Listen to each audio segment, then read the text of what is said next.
Call आएगी, verification call, उनसे आप बात करिए, सारा बात वो क्लियर कट हो।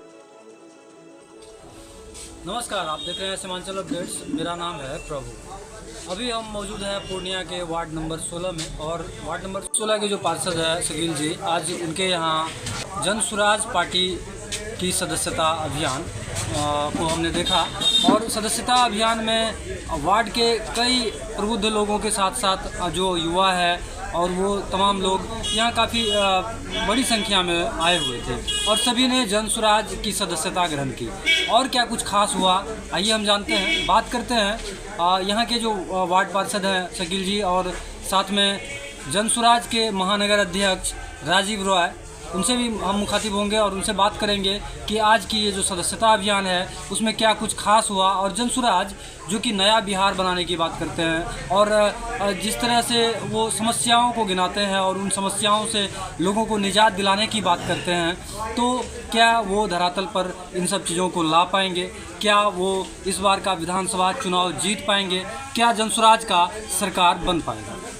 कार्यवाहक समिति की बैठक हुई है, किन किन मुद्दों पर बातचीत हुई? जन सुराज की एक मुहिम है कि कोई भी ना छूटे, गांव का एक एक आदमी के एक घर तक हमें पहुंचना है। इसके लिए हम लोग कमर कसकर तैयारी कर रहे हैं। किस तरह से हम पंचायत स्तर पर एक गांव में एक प्रत्येक आदमी के पास प्रशांत जी के विजन को रखें, और कैसे बिहार को परिवर्तन का जो मुहिम है इसको कैसे बदला जाए, सबों से सलाह भी लेना है, मशवरा भी करना है, और गांव गांव तक हमारा जन सुराज का कारवां पहुंचाना है। इसी उद्देश्य से आज ये मीटिंग रखी गई थी। क्या विजन है जिन्हें आप लोग गांव तक पहुंचाना चाहते हैं, लोगों तक पहुंचाना चाहते हैं? सत्ता परिवर्तन की है, व्यवस्था परिवर्तन की है। और जिस बुजुर्गों को 400 रुपया मिलता है पेंशन, 400 में कोई कैसे जी सकता है? उसको 2000 का मुहिम है, 2000 रुपया प्रति माह मिलेगा। हमारा विजन है जन सुराज का। और बेरोजगारी कैसे दूर करें, पलायन कैसे रुके, इसके लिए मैं काम कर रहा हूं कि हर प्रखंड स्तर पर कैसी फैक्ट्रियां खुले कि हमारे बच्चे बेरोजगार न रहें, यहां से बाहर पलायन न करना पड़े। और छठ ऐसी महान पर्व हो तो लेटरिन बाथरूम की जगह पर सो के ना आना पड़े, ट्रेन में धक्के खा के ना आना पड़े। आज बुलेट ट्रेन बन रही है गुजरात में, लेकिन बिहार में पैसेंजर ट्रेन भी नसीब नहीं है, फिर भी बच्चे हमारे धक्के खा के आते हैं। इस पर सोचना है। आज 100 लाख करोड़ रुपया गुजरात ने बुलेट ट्रेन पर लोन लिया है, क्या उसमें बिहार का हिस्सा नहीं है? आखिर उस लोन के भागी इस बिहार के लोग भी हैं। तो सबों को समुचित मिलना चाहिए। 15 साल पहले कुर्सेला रेलखंड का उद्घाटन हुआ और आज तक वो धाराशाही रह गया, सिर्फ बोर्ड ही लगा रह गया। आखिर क्यों? पीके के द्वारा हमेशा कहा जाता है कि वो जिन पार्टियों के लिए काम किए उनके द्वारा उन्हें छला गया है। क्या छला गया है? नहीं, उनके द्वारा छला नहीं गया। उन्हें बिहार का होने के नाते बिहार का कर्ज था उन पर, नहीं तो पीके किसी भी पार्टी में जाके मंत्री और बन सकते थे। और उन्होंने कई राज्य में जिताने का काम किया। अगर कम से कम हम लोग 5% भी भरोसा प्रशांत किशोर पर रखते हैं तो एक बार व्यवस्था परिवर्तन होनी चाहिए, और प्रशांत किशोर जी के नेतृत्व में बिहार का परिवर्तन होना चाहिए। आज 35 साल से आदमी इसी में थका मरा हुआ है। वोट तीर छाप में दीजिए, वो फूल छाप में चला जाएगा। वोट फूल में दीजिए, वो राजद में चला जाएगा। लालटेन में दीजिए, तीर में चला जाएगा। मतलब पब्लिक ने जिस काम के लिए आपको चुना वो आप नहीं किए। आज मैं पूछना चाहता हूं, आज बिहार में दूसरे राज्य के लोग आ रहे हैं टीचर बन के, बिहार में डोमिसाइल नीति क्यों नहीं हुई? बिहार में डोमिसाइल नीति क्यों नहीं हुई? आज बिहारी बनते टीचर, लेकिन उन्होंने सोचा कि मैं प्रधानमंत्री बनूंगा भारत का, जिसके चलते उन्होंने पूरे प्रदेश को आमंत्रित कर दिया। आज 2 नंबर 4 नंबर से बिहारी छूट गए टीचर बनने से। अगर ये डोमिसाइल नीति होती तो बिहार का लड़का आज टीचर होता। विशेष राज्य का दर्जा आप लोगों का मुद्दा रहेगा क्या? नहीं, हम अभी उस पर कुछ नहीं बोलेंगे। मैं तो अभी देख रहा हूं गांव गांव चलकर क्या स्थिति है लोगों की, ये 35 साल से कैसे चल रहा है। मैं पहले अपनी बातों को वहां तक पहुंचाऊंगा, इसके लिए हम लोग ने मुहिम छेड़ रखा है। सरकार अगर आपकी आती है तो शराब खुलवाने का काम करेंगे क्या? शराबबंदी तो है नहीं सर, शराबबंदी तो पूर्णतः आपका विफल है। घर घर शराब मिल रहा है, होम डिलीवरी चालू। जब आपने शराब पंचायत स्तर तक दिया था तभी नहीं सोचा, और आग बंद करके आज स्मैक में आप देख रहे हैं आए दिनों 5-5 करोड़ की स्मैक पूर्णिया में पकड़ा रही है। आज वो पढ़े लिखे बच्चे की क्या स्थिति हो रही है, आपने कभी सोचा नहीं। और शराब से वो दलित महादलित जो अंतिम पायदान पर हैं, वो 7 लाख लोग आज भी जेल के कटघरे में हैं। लेकिन बड़े लोग तो रसूखदार लोग अपने घर पर मंगाकर 2-2 हजार 3-3 हजार में रोज पी ही रहे हैं। आपने देखा कि अभी भी बढ़ा हुआ है। अभी कुछ दिन पहले पूर्णिया पुलिस ने स्मैक भी पकड़ा है, तो स्मैक जो कर रहे हैं ऐसा धंधा वो तो पकड़ा ही रहे हैं, सरकार अपने स्तर पे काम कर ही रही है। नहीं, सरकार पकड़ रही है, लेकिन आपकी शराबबंदी तो विफल हो गई। आप ट्रक में पकड़ रहे हैं शराब, आप माफियाओं को पकड़ रहे हैं, पीने वाले को कब तक रोकिएगा। आज जो ये 20,000 करोड़ की रेवेन्यू भी गई और आदमी इसमें कर भी हुआ, आज कोई घर सुरक्षित नहीं है। फतेह जी, मेरा ये कहना है कि शराबबंदी की बात वो ठीक है, सरकार ने शराबबंदी चलाई, बिहार सरकार ने, जो वर्तमान सरकार है, बट वो सफल नहीं हुआ। लेकिन आप एक चीज देख रहे हैं कि उसी शराबबंदी की वजह से नीतीश सरकार को लगभग 50% महिलाओं का वोट मिलता है। अगर आप शराब दोबारा से खोल देंगे तो महिलाओं का वोट आपको नहीं मिलेगा। नहीं, मैं उसका संसाधन बना के खोलूंगा ना, लिमिट करके खोलूंगा ना, जिस तरह से गुजरात मॉडल पे है और राज्यों में है, वो तो मैं उसका मॉडल बना के खोलूंगा। ऐसा नहीं है कि मतलब महिलाएं आज भी लोग गिरे पड़े रहते हैं पी के रोड पे। अच्छा, एक सवाल और है, छोटा सा सवाल। अभी आपने बोला व्यवस्था परिवर्तन करना। व्यवस्था परिवर्तन के लिए सरकार बनाना आवश्यक है। सरकार बनाने के लिए केन प्रकार आपको सीट जीतना ही होगा। तो सीट जीतने के लिए जैसे अभी अध्यक्ष महोदय ने बोला कि भाई हमारा एक क्राइटेरिया है, हम हर किसी को टिकट नहीं दे सकते, तो क्या वो कोई क्राइटेरिया का आप कुछ आइडिया देंगे कि आपका क्राइटेरिया क्या है? मैं तो बता रहा हूँ, 1250 परिवारों में ही पूरा बिहार की राजनीति सिमट के रह गई है। तो काबिल लोग किस समाज में नहीं है? क्या महादलित में काबिल नहीं है, दलित में काबिल नहीं है? उस काबिल लोगों को चुन के जनसुराज में लाना है और उन्हें टिकट देके जिता के भेजना है विधानसभा। क्या महिलाओं में काबिलियत नहीं है?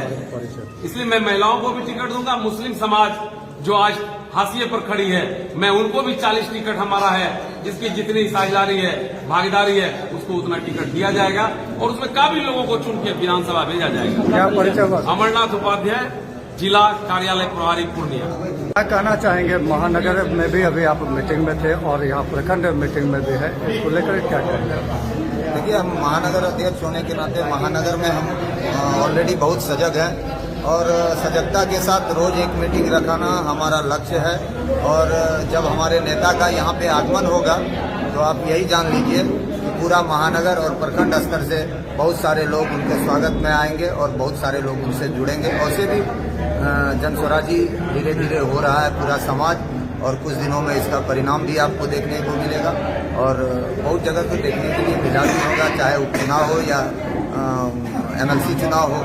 तो जनस्वराज में लोगों को जोड़ने के लिए मैं आग्रह भी आपके माध्यम से करूंगा कि उन ऐसी पार्टियों का दामन आप छोड़ दीजिए जो आज तक किसी भी मुद्दे पे चुनाव नहीं लड़ा।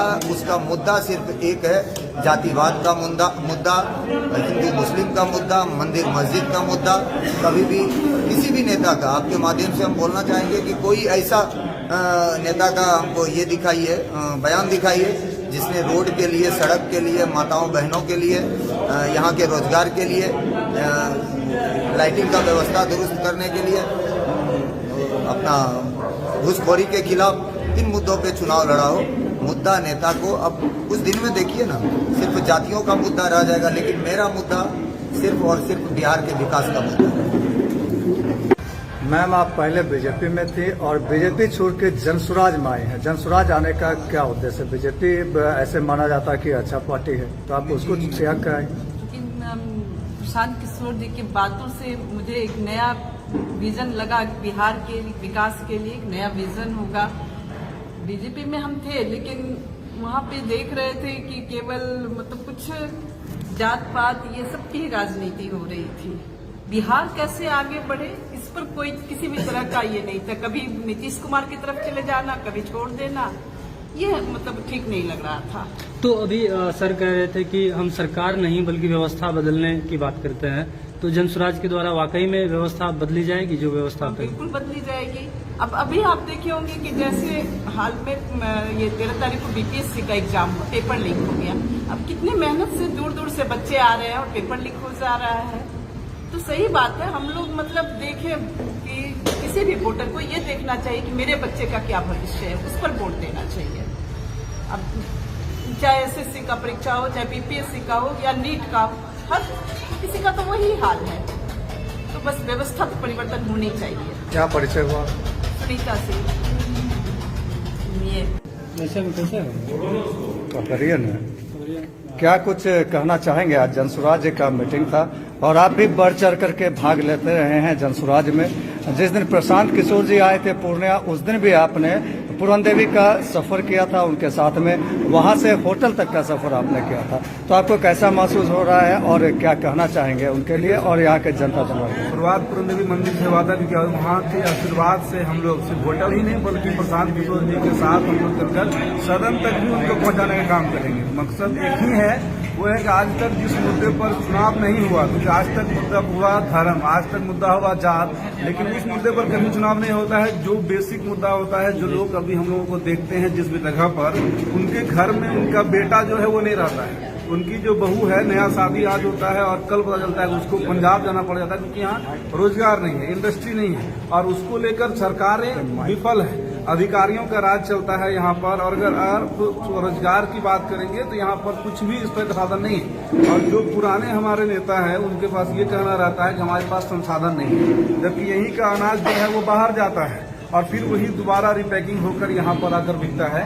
हमारे पास लैंड है, हमारे पास संसाधन है, हमारे पास पानी है, हमारे पास बिजली है, सब कुछ है, लेकिन एक सही सोच नहीं है, जिस कारण से बिहार कई वर्षों से लगातार पीछे जा रहा है। हम लोग पढ़ने के लिए बाहर जाते हैं, कमाने के लिए बाहर जाते हैं और सिर्फ और सिर्फ वोट देने के लिए हम लोग यहाँ पर रहते हैं। तो कहीं न कहीं जो प्रशांत किशोर है, उनका पहला जो मुद्दा है वो है रोजगार का, इंडस्ट्री का। और इंडस्ट्री आएगा कैसे? तो सही सोच के साथ आएगा। देखिए ये धरातल की बात है। आप पत्रकार भी हैं पेशे से और जो है आप नेता भी हैं। ये नेता वाली बात कर रहे हैं आप, और पार्टी हमेशा जो भी पार्टी है इसी मुद्दा को लेकर के चुनाव लड़ती है, और आप भी अभी नेता की भाषा बोल रहे हैं। आपको क्या लगता है कि जनसुराज जो है ये जितना वादा कर रहे हैं आप, जितनी बातें आप बोल रहे हैं, ये बातें धरातल पर लाने में सफल हो पाएगी? बिल्कुल। देखिए, सफल वही इंसान होता है जिसके पास विजन होता है। जिस लोगों की जिसकी आप बात कर रहे हैं, जिस पार्टी में हम सारे लोग हैं, उनका इतिहास ही वही रहा है कि वो सबसे पहला ही मुद्दा, क्योंकि देखिए वो ये भी कहते हैं कि हम एक ऐसा सिस्टम भी डेवलप कर देंगे जिससे अपने आप लोग 5,000, 8,000, 10,000 भी कमाएगा। अगर आप सिर्फ जनसुराज की बात भी करते हैं, अगर आप उनकी वीडियो को भी डालते हैं, तो कहीं न कहीं उससे भी उनको रेवेन्यू मॉडल का एक बात बताया गया था प्रशांत किशोर द्वारा। तो हम लोगों का मकसद ही है, अगर आप कहीं आपकी पार्टी भी तो सांसद पप्पू यादव के नक्शे कदम पे नहीं चल पड़ी है, सिर्फ सोशल मीडिया की बातें कर रहे हैं आप। आपने जब वक्तव्य दिया उस समय में भी आपने सोशल मीडिया की बातें कही, तो सिर्फ सोशल मीडिया पर छा जाने से क्या पब्लिक का सारा समस्या का समाधान हो जाएगा? देखिए, सोशल मीडिया इस वक्त में एक जरूरत है, एक प्लेटफॉर्म है जहां पर आप अपनी बातों को उन लोगों तक पहुंचा सकते हैं जो लोग आपको देख रहे हैं। क्योंकि आज हर घर में, हर हाथ में मोबाइल है, और मोबाइल भी एक क्रांति के ही कारण यहाँ पर आया है, और हम लोग भी आज उस क्रांति के दौर का एक हिस्सा हो रहे हैं। जो चीज आज से कई साल पहले जेपी क्रांति यहाँ हुआ था, जिसके बाद 2 नेता निकल कर आए, उनकी उस समय की अलग राजनीति थी, लेकिन जनता जिस हिसाब से उन लोगों को चुना, दोनों ने ठगा ही बिहार को। या उस समय तक का माहौल था, प्रशांत जी भी कहते हैं कि अगर आपने नीतीश जी को वोट दिया, लालू यादव को वोट दिया कि जातिवादी मिटाने के लिए, चलिए वो खत्म हो गया, आप वहां तक संतुष्ट हैं तो उनको वोट दे दिया। अब आप अपने बच्चों के लिए वोट दीजिए कि आज तक कोई भी ऐसा पार्टी नहीं आया जिसने रोजगार के मुद्दे पर वोट मांगा हो, जिसने ये कहा हो कि हम इंडस्ट्री लाएंगे। और इंडस्ट्री लाने के प्रशांत जी से बेहतर कौन हो सकते हैं, जिनके पास इतने सारे मुख्यमंत्रियों के डायरेक्ट संपर्क है, जिसको उन्होंने बनाया है और इंडस्ट्रियलिस्ट उनके मित्र हैं। तो कहीं न कहीं जब वो इन्वेस्टमेंट यहाँ होगा, जो हमारा लैंड ऐसे ही माफिया उस पर कब्जा करके बैठा हुआ है, उन माफियाओं से उस लैंड को हम लोग उद्योगपतियों को देंगे, जिस पर वो इंडस्ट्री लगेगा। हमारे यहाँ के बच्चों को 10,000 का, 12,000 का, 15,000 का, 20,000 का, 50,000, जैसा जिसकी योग्यता होगी उसको यहाँ पर रोजगार मिलेगा ना, तो अपने आप उनके बच्चे भी जाकर सरकारी स्कूल में पढ़ेंगे। सरकारी स्कूल मिड डे मील देता है, लेकिन उनके पिताजी को रोजगार ही नहीं है कि उसका बच्चा जाकर वहाँ पढ़ सके। तो सबसे पहले रोजगार की व्यवस्था जो है और जनसुराज अभी सर आपको मैं पूछना चाहता हूँ, अभी जनसुराज में जितने मेंबर हैं बिहार स्तर से लेकर के जिला स्तर से लेकर प्रखंड स्तर तक, उनके बच्चे कहाँ पढ़ते हैं, जरा सा ये जानना चाहूंगा। देखिए सब तरह के हैं हम लोग के यहाँ पर, जो आपको दिख रहे हैं बहुत सारे बच्चे सरकारी विद्यालय में पढ़ते हैं, उसके प्राइवेट में पढ़ते हैं। ये सिर्फ बोलने की बातें हैं, किसी नेता के बच्चे नहीं पढ़ते हैं। आप पत्रकार हैं, आपके भी बच्चे नहीं पढ़ेंगे सरकारी स्कूल। ये जिम्मेवार सरकार है कि अगर आप वैसी सुविधा नहीं दे पा रहे हैं जिस कारण से कि बच्चा सरकारी विद्यालय नहीं आ पा रहे हैं, लेकिन अगर आप वैसी व्यवस्था सरकारी विद्यालय में ही देंगे, आखिर जेएनवी में बच्चा कैसे पढ़ रहा है, सिमतुल्ला में बच्चा कैसे पढ़ रहा है, वहाँ पर केंद्रीय विद्यालय में बच्चा कैसे पढ़ रहा है, वो तो सरकारी बॉडी है। तो दिक्कत इस बात का है कि आप हमारे इर्द गिर्द में जो सरकारी विद्यालय है वो उस मैनेजमेंट को नहीं दिया है। वहाँ के स्थानीय जो प्रतिनिधि हैं वो कभी अपना ये जिम्मेवारी नहीं देखते हैं कि उस विद्यालय में टीचर पढ़ा रहे कि नहीं पढ़ा रहे। और हमारे जितने जनस्वराजी हैं उनको भी हम लोग आग्रह करते हैं, और हम लोग करते भी हैं, सारे लोग कर रहे हैं कि हम लोग का विद्यालय है वो हमारे बच्चे हैं और हमारे ही समाज का शिक्षक भी है, उन्हें भी इस बात को समझना पड़ेगा। इन बातों की कितनी गारंटी लेंगे कि जनसुराज अगर आज आपकी है सत्ता में तो आपके जनसुराज के सभी नेता के बच्चे सरकारी स्कूल में पढ़ने लगेंगे? इन बातों की कितनी गारंटी लेंगे? 110% हम लोग इस बात को गारंटी करेंगे, एश्योर करेंगे उन जनता को जो हमें देख रही है कि अगर आप इस पार्टी को, क्योंकि इस पार्टी में कोई भी ऐसे व्यक्ति नहीं है जो पहले से बैकग्राउंड राजनीति कर रहा है या एक बहुत बड़े राजनेता का बेटा आ जाए। हमारे जो लीडर हैं वो संघर्ष करके वहां तक पहुंचे हैं, और वो भी संघर्ष इस तरह का कि उन्होंने जातिवाद के नाम पर नहीं आगे बढ़ा है। वो सबकी बात करते हैं, हर धर्म की बात करते हैं, हर जात की बात करते हैं, और शिक्षा की बात करते हैं, रोजगार की बात करते हैं। तो हमारे जितने लोग हैं ना जो भी यहाँ पर रहता है, उस समय तक हम लोग अपने सिस्टम को इतना बेहतर कर चुके होंगे कि लोग सरकारी विद्यालय में ही पढ़ाने को अपने आप को गौरवान्वित महसूस करेगा। वैसा सिस्टम डेवलप करना पड़ेगा जिसका नाम हमने आपको कहा, और हम लोग के सबके बच्चे वहाँ पर पढ़ेंगे सरकारी विद्यालय में। अच्छा, क्या संदेश देना चाहेंगे जिला वासियों को? हम लोग संदेश देना चाहेंगे कि जो युवा हैं, जो अगर आप जेपी क्रांति को सुने होंगे, क्योंकि देखे तो नहीं होंगे, तो आप जेपी क्रांति को जरूर सुने होंगे। तो उस समय वो नेता निकल कर आए, अब आप प्रशांत क्रांति को सुन रहे हैं, आप जनस्वराज क्रांति को सुन रहे हैं, देख रहे हैं। आपके पास वो साधन है जहां आसानी से आप प्रशांत किशोर की बातों को सुन रहे हैं, जो आपके डायरेक्ट वो बातें कह रही है जो आपके इर्द गिर्द में है। जहाँ पर कि आपका भाई जो है वो बाहर में खट रहा है, बीमार माँ घर में रहती है, लेकिन उसका पिताजी जो है वो पंजाब में खट रहा है। तो कहीं न कहीं वैसे लोगों के लिए युवाओं को साथ आना पड़ेगा, और युवा अगर साथ आ जाएंगे तो यकीनन हमारा जो बिहार है वो आगे बढ़ेगा। और वैसे भी नीतीश जी अब आखिरी अवस्था में ही है, किसी न किसी को तो बिहार का बागडोर संभालना पड़ेगा। तो आप युवा प्रशांत जी को बागडोर दीजिए बिहार का, और उसके बाद यकीनन हर जिला में, हर एरिया में, हर क्षेत्र में फैक्ट्रियां लगेगी। और सबसे पहले हम लोग बात करेंगे कि उन हर एक लोगों को जिनके पास पैसा नहीं है उनको रोजगार मुहैया करा जाए। उसके बाद उस घर की स्थितियों को हम लोग सब कुछ के माध्यम से बदलेंगे। अच्छा, एक पर्सनल सवाल आपसे मैं करना चाहता हूँ, थोड़ा सा मोड़ना चाहता हूँ आपकी ओर, कि पत्रकारिता और नेताजी दोनों में सामंजस्य बैठा के कैसे काम किया जा सकता है? देखिए, आज कल दिलीप जायसवाल जी का एक वीडियो वायरल हो रहा है जिसमें वो कह रहे हैं कि लाइन बाजार में हमने जहां पुलिया के नीचे से पानी का बहाव हो रहा था उसको हमने तत्काल प्रभाव से सारा रोक लगा दिया गया। और आप मेरे फेसबुक पर 5 दिन पहले का वीडियो उठा के दीजिए, उस मामला को हमने ही उठाया था, और 6 लाख लोगों ने उस वीडियो को देखा था, और वो वीडियो वायरल कराया पब्लिक ने, जिसमें हमने ये कहा था कि भाई जब आपको लाइन बाजार जैसे जगह पर पानी का बहाव ही नहीं है तो आपने पुल बनाया क्यों? आप थोड़ा सा भटक रहे हैं साहब। मेरा प्रश्न यह है कि राजनीति और पत्रकारिता में सामंजस्य कैसे बैठा? दोनों एक ही चीज होता है। अगर आप पत्रकारिता करते हैं पब्लिक की आवाज उठाते हैं, और अगर आप चाटुकारिता करते हैं तो नेताओं को फेवर करते हैं। तो हम तो आप ही करेंगे, हम पत्रकारिता करते थे तो पत्रकारिता में तो जनता की आवाज उठाना ही है। अंतर बस ये है कि नेता के उस पार थे पहले, अब नेता के इस पार हैं। तो सिर्फ सोशल मीडिया के माध्यम से आप नेतागिरी धरातल पर ले आ सकते हैं? देखिए, पत्रकारिता आप सोशल मीडिया के माध्यम से कर रहे हैं। सोशल मीडिया के माध्यम से हम अपनी बातों को पब्लिक तक पहुंचाते हैं, और जिस जगह पर आप अभी हमको देख रहे हैं उस जगह पर आम जनता के बीच में हम लोग हैं। जिस वीडियो की हमने जिक्र किया, जिस एक वीडियो से दिलीप जायसवाल जैसे मंत्री अपने एडीएम को कहते हैं कि तत्काल प्रभाव से सारे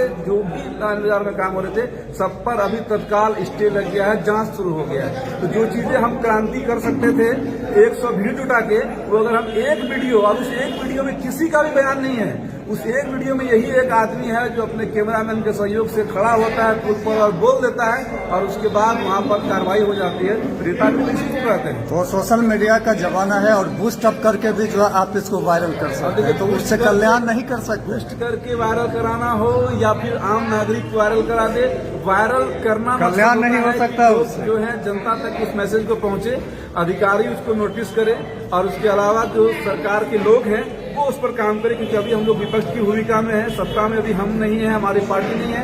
तो ये जरूर सत्ता के लोगों को हम लोग जागरूक करें और सत्ता के लोगों से तब तक काम करवाएं जब तक कि जनता को उसका हक न मिल जाए।